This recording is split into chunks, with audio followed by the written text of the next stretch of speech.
చూస్తున్నట్లయితే ఫ్రెండ్స్, మనం ప్రతి ఇళ్ళల్లో వాడే వాష్రూమ్ క్లీనింగ్ ప్రతి ఇళ్ళల్లో ఉంటుంది. ఇది మన వాష్రూమ్లో ఉండే హై బ్యాక్టీరియాని, ఫంగస్ని రిమూవ్ చేస్తుంది. ఎందుకంటే దీంట్లో హైడ్రోక్లోరిక్ యాసిడ్ ఉండడం వల్ల ఇది మన వాష్రూమ్ని క్లీన్ చేయడానికి యూస్ చేస్తారు ఫ్రెండ్స్. ఎందుకు దీన్ని యూస్ చేస్తున్నానంటే, ఇందులో కెమికల్ ఉంటుంది, హై కెమికల్. మన టూత్పేస్ట్లో ఇప్పుడు నేను తీసుకున్న ఎక్స్బ్రాండ్ టూత్పేస్ట్లో కూడా కెమికల్ ఉంటేనే కెమికల్ టు కెమికల్ అనేది రియాక్టింగ్ అవుతుంది. మీరు చూడండి ఫ్రెండ్స్, నేను ఇక్కడ వాష్రూమ్ క్లీనింగ్ అన్నది తీసుకుంటున్నాను. ఎక్స్బ్రాండ్ టూత్పేస్ట్లో తీసుకుంటున్నాను. అలాగే ఆమ్వే గ్లిస్టర్ మల్టీపర్పస్ టూత్పేస్ట్లో కూడా నేను ఈ వాష్రూమ్ క్లీనింగ్ అన్నది తీసుకున్నాను ఫ్రెండ్స్. ఎందుకంటే మన స్టమక్లో కూడా హైడ్రోక్లోరిక్ యాసిడ్ అనేది ఉంటుంది ఫ్రెండ్స్. మీరు చూస్తున్నట్లయితే చూడండి ఫ్రెండ్స్, నేను ఇలా వేయగానే ఒకసారి చూడండి, ఫోగ్ అనేది మీకు నేను అన్ని కొదులు ఎలా వస్తుందో చూసారా ఫ్రెండ్స్, ఫోగ్. అలాగే నెక్స్ట్ ఎక్స్బ్రాండ్ టూత్పేస్ట్లో కూడా నేను వాష్రూమ్ క్లీనింగ్ అనేది వేసాను. దీంట్లో కూడా మీరు చూస్తున్నట్లయితే మనం చేస్తున్నంతసేపు వస్తూనే ఉంటుంది ఫోగ్. చూసారా, ఇలా కెమికల్ టు కెమికల్ ఉంటేనే మనకి ఫోగ్ అన్నది వస్తుంది.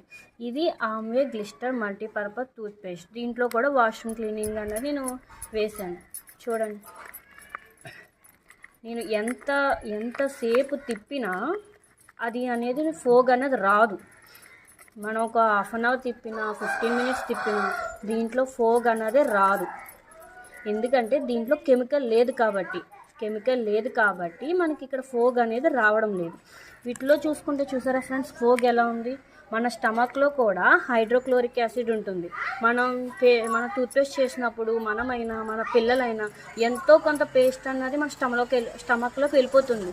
అదే పిల్లల్ని చూసుకుంటే అయితే వాళ్ళు పేస్ట్ చాలా టేస్టీగా ఉందని చెప్పి కొంతమంది పేస్ట్ని అయితే తినేస్తారు. అది లోపల ఉన్న మన స్టమక్లో ఉన్న హైడ్రోక్లోరిక్ యాసిడ్తో రియాక్షన్ అయ్యి మనకి అల్సర్ లాంటివి కూడా వచ్చే అవకాశాలు ఉన్నాయి ఫ్రెండ్స్. ఈ గ్లిస్టర్ మల్టీపర్పస్ టూత్పేస్ట్ చూసుకుంటే అయితే అసలు ఫోగ్ అనేదే లేదు దీంట్లో. చూసారా ఫ్రెండ్స్, ఎంతలా ఉందో. ఇలాంటి టూత్పేస్ట్ యూజ్ చేయడం వల్ల మనకి ఉన్న ఎలాంటి టీత్ పెయిన్ అయినా, ఎగ్జాంపుల్ చెప్పాలంటే చాలామందికి టీత్ ఎల్లో కలర్లో ఉంటాయి. ఆ ఎల్లో కలర్ షేడ్ నుంచి వైట్నింగ్ చేస్తుంది ఫ్రెండ్స్ ఈ పేస్ట్. ఈ టీత్ పెయిన్స్ ఉన్న వాళ్ళే యూజ్ చేయాలా అంటే వాళ్ళే కాదు ఫ్రెండ్స్, టీత్ పెయిన్స్ లేని వాళ్ళు కూడా యూజ్ చేయొచ్చు. ఎందుకంటే ఫ్యూచర్లో ఎటువంటి టీత్ పెయిన్స్ రాదు. నెక్స్ట్ ఏంటంటే చాలామందికి ఎటువంటి టీత్ పెయిన్స్ రావు. ఫ్యూచర్లో వాళ్ళకి పళ్ళు ఎల్లో షేడ్లో కంటే రావు. ఇంకా వైట్నింగ్లోనే ఉంటుంది. ఫ్రెష్ బ్రీత్ని ఇస్తుంది friends. Okay friends, thank you.